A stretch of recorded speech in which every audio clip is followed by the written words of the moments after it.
Good morning, everyone. How is your June treating you so far?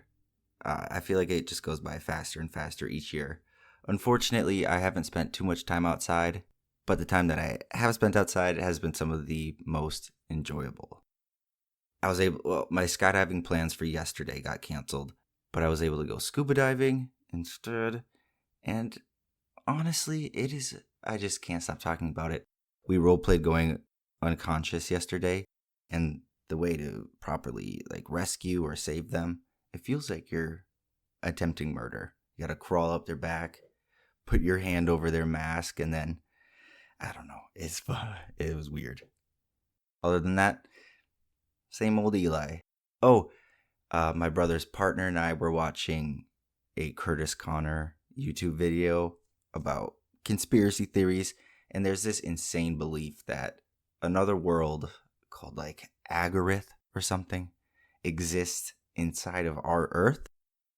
They say this world is home to all sorts of creatures, beings, species, but the rulers of the land are tall, white, blonde-haired, humanoid creatures. You can probably see where I'm going with this. This conspiracy started a TikTok trend involving white, blonde-haired, and many blue-eyed folks posting themselves looking awful Aryan. And I know I kind of fit that description, but I'm not going around bragging about it. In searching for something completely unrelated, I came across an astonishing English detective who I've never heard of before. And he's only recently started to gain popularity due to one woman who we'll talk about. Today, I bring you Manchester's Sherlock Holmes. My name is Eli, and this is Murder in the Morning.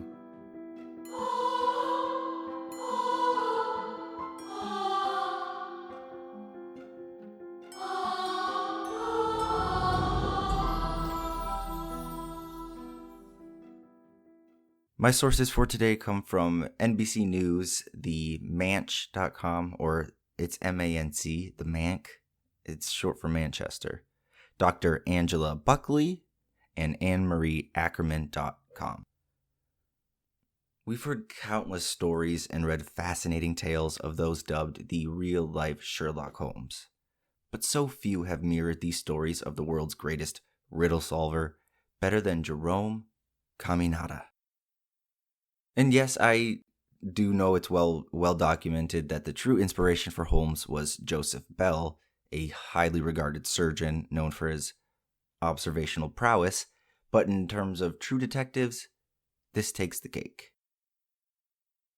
Born in Deansgate, Manchester, March 15th of 1844 to Irish-Italian parents named Mary and France, Jerome was one of 6 siblings.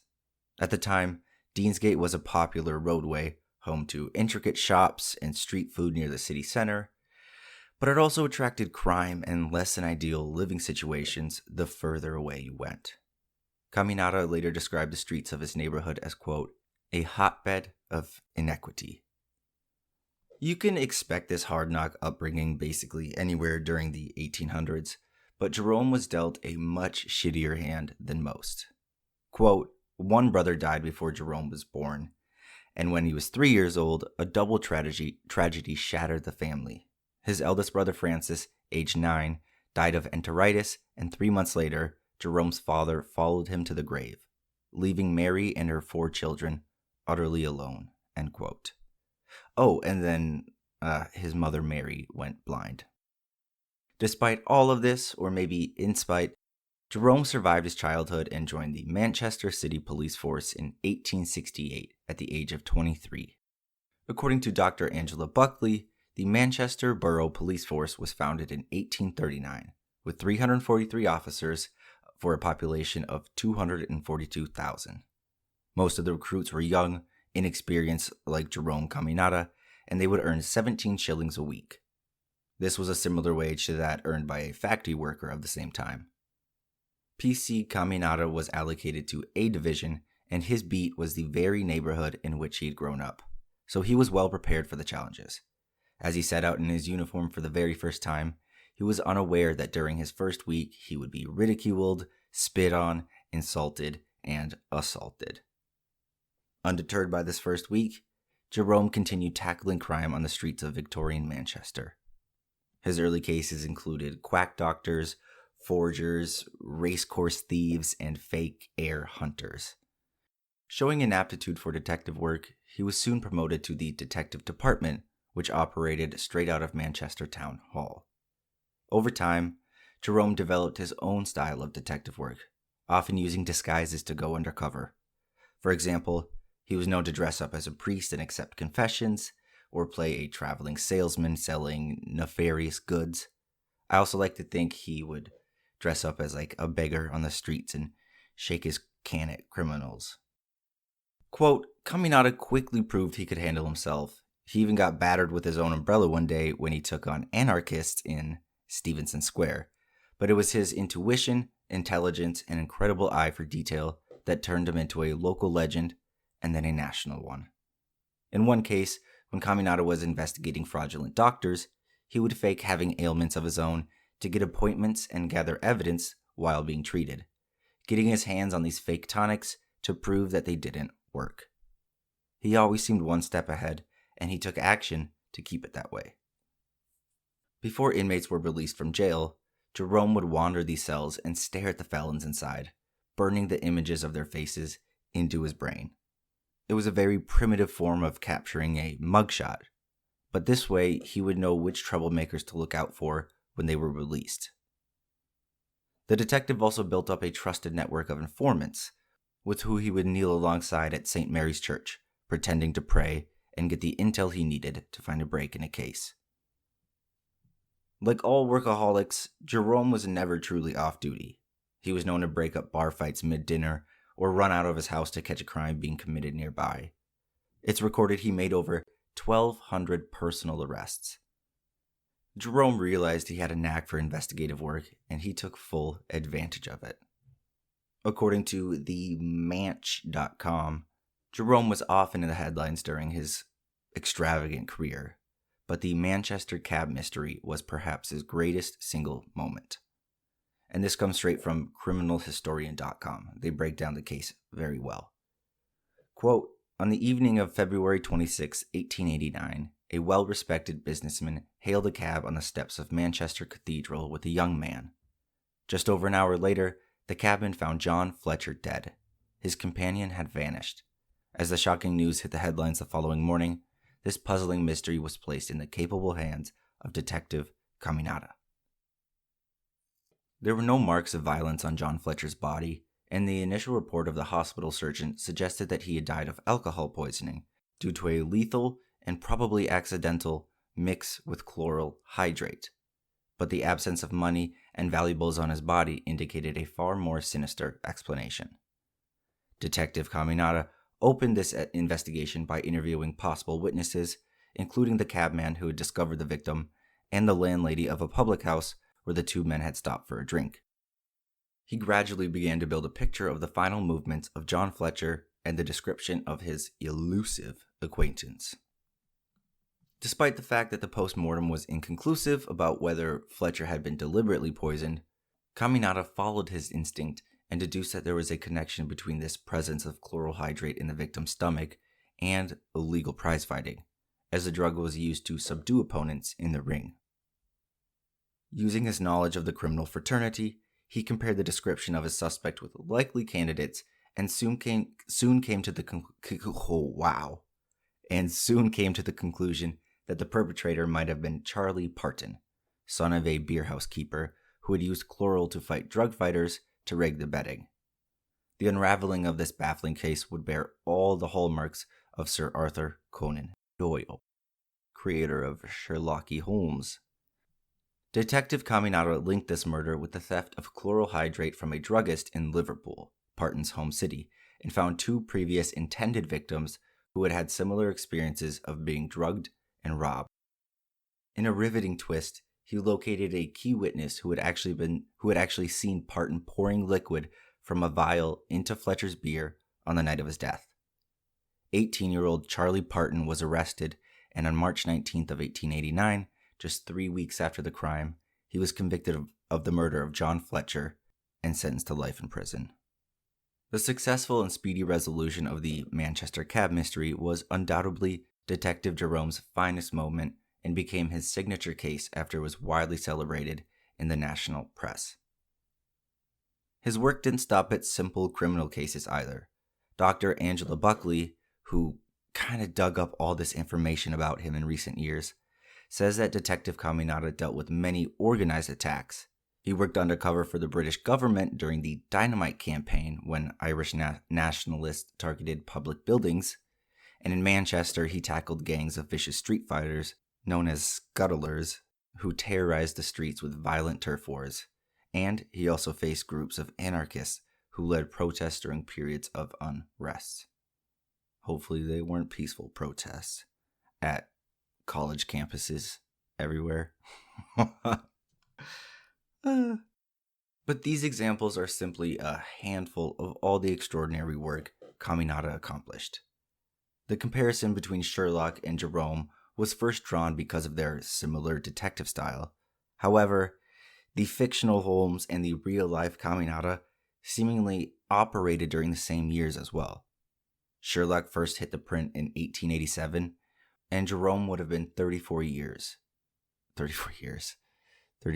old, with many, many cases to come. Oh my goodness gracious. I doubt those two would have gotten along, though. Two smartest men in the room at once, deducing each other.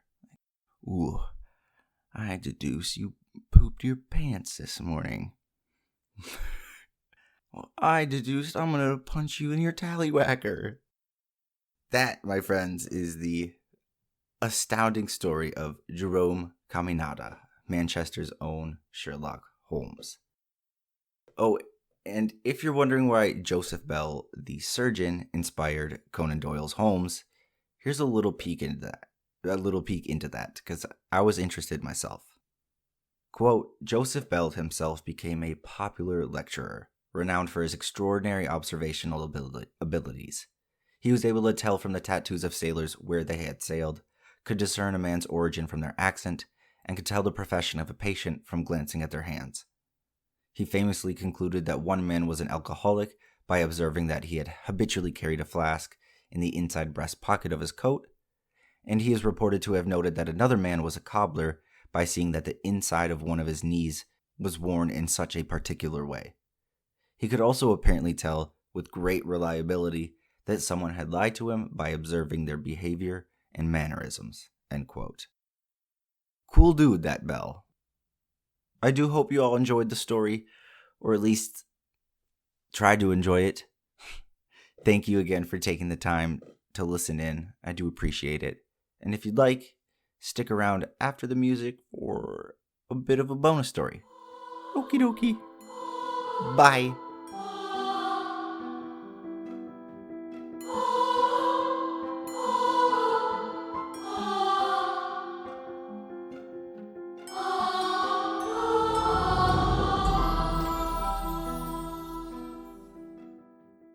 No way would I ever attempt to fully cover.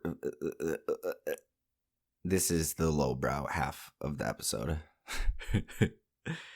I would never attempt to fully cover this case in depth, especially as it's ongoing yet. But the trial of Karen Reed is bewildering. Befuddling. That's what I wrote. Befuddling. And now, coming to a close after nearly 2 months of testimony, I thought I'd break it down a little bit, if you're interested, because I hadn't known much before this either. Alright, Karen Reed is accused of killing her Boston police officer boyfriend. Ex-boyfriend. Here's what we know about the murder trial by Tim Stello of NBC. Quote, Boston police officer John O'Keefe was found unresponsive in the front yard of another officer's suburban home on a snowy morning 2 years ago. He was pronounced dead shortly after, and his girlfriend, Karen Reed, was charged in his murder. Reed, who is 44, has claimed innocence and alleged a far-reaching conspiracy among law enforcement officers to frame her in this killing. The trial is now in its 8th week, and closing arguments are expected at the end of June. Here's what we know about the allegations. O'Keefe, 46, had been an officer with the Boston PD for 16 years when he died on January 29, 2022. He'd been with Reed, an equity analyst at Fidelity Investments, for 2 years. According to Norfolk County AD attorney Adam Lawley, troubles in the couple's relationship appeared to intensify in the months before O'Keefe's death, including during a New Year's trip to Aruba. In court, one of Karen's lawyers acknowledged that the couple had occasional disagreements, but said that they were making long-term plans. On the night of January 28, 2022, Reed's defense lawyer David Yannetti said the couple seemed fine while out at a bar in a Boston suburb with other current and former law enforcement officers. After leaving the bar, Reed later told first responders she had argued with O'Keefe before dropping him off at an after-party at the home of Brian Albert, a now-retired Boston sergeant who had also been at the bar. Karen's lawyers have said that she went out looking for her boyfriend when she realized he had never come home from the party. Reed, who had sought help from 2 other women in her search, then spotted his body outside Albert's house on the morning of January 29th. One of the women subsequently dialed 911. O'Keefe was pronounced dead at 7:50 a.m. at the hospital, the prosecutor said. The ME attributed his cause of death to blunt force trauma to the head and hypothermia. That's important. Okay, what is the prosecution's case? Prosecutor Lawley, whatever the fuck I said before, cited the couple's troubled relationship and alleged that Karen backed her Lexus SUV into O'Keefe outside Albert's home, causing a skull fracture and a brain bleed. The prosecutor said Reed left him there to die. Even though Reed said she had dropped off O'Keefe at Albert's home, the assistant DA said that no one at the after-party recalled seeing O'Keefe inside. They said they saw the SUV pull up to the house and then leave, and they assumed that no one from the vehicle was joining them. But vehicle data from Karen's SUV showed that at 12:45 a.m., while outside Albert's home, the Lexus traveled backward for 60 feet at 24 miles per hour. The SUV's taillight was broken, and pieces of the light were later found outside Albert's home. Forensic testing showed that O'Keefe's hair was found on the vehicle's bumper, and his DNA was found on the taillight. Investigators also found the remnants of a cocktail that appears to have been spilled on the bumper. O'Keefe was captured on video leaving the bar with a cocktail in his hand, and bits of what the prosecutor described as a drinking glass were found in the SUV's bumper. Quick interjection, he's been a cop for 16 years, and he thinks he can just bring a cocktail from a bar into his car and drink it? Just saying. I know he's dead, but oh gosh, was that mean? Reed was then charged with second-degree murder, vehicle manslaughter, and other crimes. So, what does the defense say? Karen's lawyers have challenged some of the prosecution's evidence and said that she was framed for a murder she didn't commit. During the after-party, the defense team alleged O'Keefe appeared to have been ambushed, beaten, bitten by a dog, and left outside. The Alberts had a German Shepherd. Quote, he was supposedly sprawled on the lawn just feet from where these people were walking when they left their residence. Defense lawyer David Yannetti said in his opening statement, not one of these people saw John O'Keefe. I assume that people had walked by this supposed crime scene early in the wee hours of the morning and nobody had reported him. The defense blamed authorities for failing to carry out a, quote, real investigation because of the close connections to Albert and his family. His brother is also a police officer, and instead focusing on Karen Reed, whom Yannetti described as a, quote, convenient outsider. Albert testified that O'Keefe never came to his house, but he would have been, quote, welcomed with open arms if he had. The defense lawyers have alleged that the lead investigator in the case, Massachusetts State Police Trooper Michael Proctor, was one of the chief reasons the investigation was biased.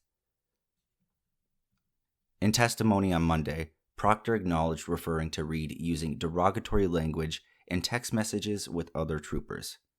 In one instance, Proctor described Reed using an offensive term for developmentally disabled people and joked about her committing suicide. or wanting her to commit suicide. Proctor described the comments as, quote, regrettable and unprofessional jokes that did not obscure his ability to carry out an impartial investigation. We sure? The defense also pointed to what Yannetti described as, quote, two curious phone calls between Albert and Brian Higgins, a friend and agent with the Bureau of Alcohol, Tobacco, Firearms, and Explosives, who had been at the bar and after party. The calls were made at 2:22 a.m. on January 29th after the party at Albert's house. Under questioning from the defense, Albert testified that his initial phone call to Higgins, which lasted 1 second, was accidental. He said he did not respond to a returned call that lasted 22 seconds. Higgins testified that he had no recollection of answering the phone or calling anyone back. Higgins also testified that he and Karen had become attracted to each other in the months before O'Keefe's death and had exchanged flirtatious text messages. When another defense lawyer, Alan Jackson, asked Higgins if he'd become frustrated when Reed ghosted him in the days before the party and paid no attention to him at the bar that night, Higgins responded, no, not at all. According to defense attorney Yannetti, Reed's broken taillight didn't come from the backing into O'Keefe, but from leaving her home in a panic after discovering in the pre-dawn hours of January 29th that her boyfriend had never come home. She backed into O'Keefe's car, Yannetti said, in an event that was captured on a security camera. He added that the authorities did not find the broken pieces of taillight during an initial search of Albert's yard. They only began finding them later in the day after Reed's car had been seized. Enter Jennifer McCabe. McCabe, who is Albert's sister-in-law, had also been at the bar and after party, and she was one of the two women who had gone looking for O'Keefe with Reed. Under cross-examination, defense attorney Alan Jackson asked McCabe why she appeared to have shifted her account of Reed's reaction to finding O'Keefe's body. Jennifer initially told the grand jury that she heard Reed wonder if she could have hit her boyfriend, something along the lines of, "Did I hit him?" Jackson said, citing her testimony. But at trial, McCabe described Reed's reaction as a statement, more like, "I hit him." She said Reed declared this 3 times to a paramedic who had asked what happened to O'Keefe. Not very different, but very different. Defense attorney Jackson asked, "You've manufactured the story for the jury because you think it will help you out?" She responded, "Absolutely not." Jackson also questioned McCabe about a forensic extraction of her cell phone records. At 2:27 a.m. on January 29th, several hours before O'Keefe's body was found, he said she asked Google, "How long does it take for someone to die of hypothermia?" And afterwards, Jennifer deleted the search. McCabe denied searching for the phrase at that time. Around 2 a.m., she testified she'd been searching for a basketball team her daughter had been invited to join. She said she didn't ask Google about hypothermia until several hours later, after she and Reed had discovered O'Keefe's body, and she said Reed asked her to find the answer to that question. "I never would have left John O'Keefe out in the cold to die because he was my friend that I loved," she said, according to the Associated Press.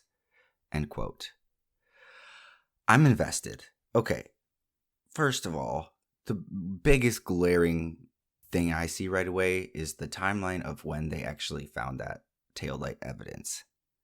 If somehow the defense can prove that the taillight pieces were not there during the initial investigation, that would almost prove that somebody was planting evidence. And I don't see why Karen Reed would plant evidence that hurts her. So it would be a cover-up. But that's a big if. Second, if Jennifer McCabe did make that search at 2:27 a.m., how long does it take for someone to die of hypothermia, and not after they found her? If they can prove the timing on that, that's another big scandalous, is she involved now, sort of thing.